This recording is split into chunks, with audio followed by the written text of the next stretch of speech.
Itinutulak ng Transportation Department ang modernisasyon ng transportasyon sa pamamagitan niya ng electronic buses. Ito'y para hikayatin ng mga bus company na lumipat mula sa diesel fuel patungo sa electric buses. Yan ang ulat ni Bernard Ferrer. Nag-iisip na ang Department of Transportation ng mga programa na maaaring tumulong sa mga bus company na nais lumipat sa electric bus mula sa tradisyonal na pinatatakbo ng diesel. Bahagi ito ng layuning gawing mas moderno, mas environmental friendly at mas abot kaya ang pampublikong transportasyon.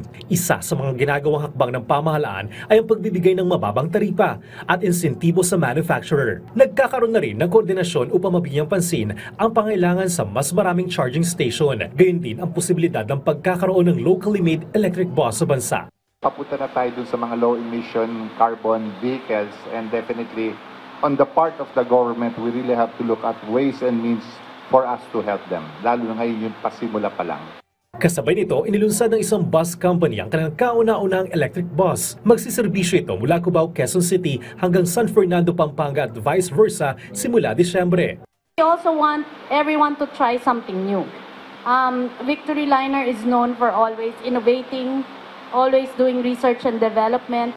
Samantala, nakaisa rin ang Transportation Department sa Regional Initiative para sa mas maayos sa panuntunan at regulasyon sa mga sasakyan sa Asia. Kasunod ito ng 15th Public and Private Joint Forum in Asian Region na ginanap sa bansa. Ayon kay Transportation Secretary Jaime Bautista, isinusulong ng Pilipinas ang vehicle safety, road safety, accident prevention, carbon neutrality at regulasyon sa automotive industry alinsunod sa pamantayan ng rehiyon. Bahagian niya ng mga inisyatibo ng bansa ang Philippine Road Safety Action Plan na layong bawasan ang bilang ng namamatay sa aksidente sa kalsada ng 35% pagsapit ng 2028. Kasama rito ang mas mahigpit na pagpapatupad ng mga pamantayan para sa roadworthiness ng mga sasakyan, driver education at pag-asanay para sa kaligtasan ng mga pedestrian. Ikinatuwa naman ng ilang commuter ang hakbang na ito ng Transportation Department.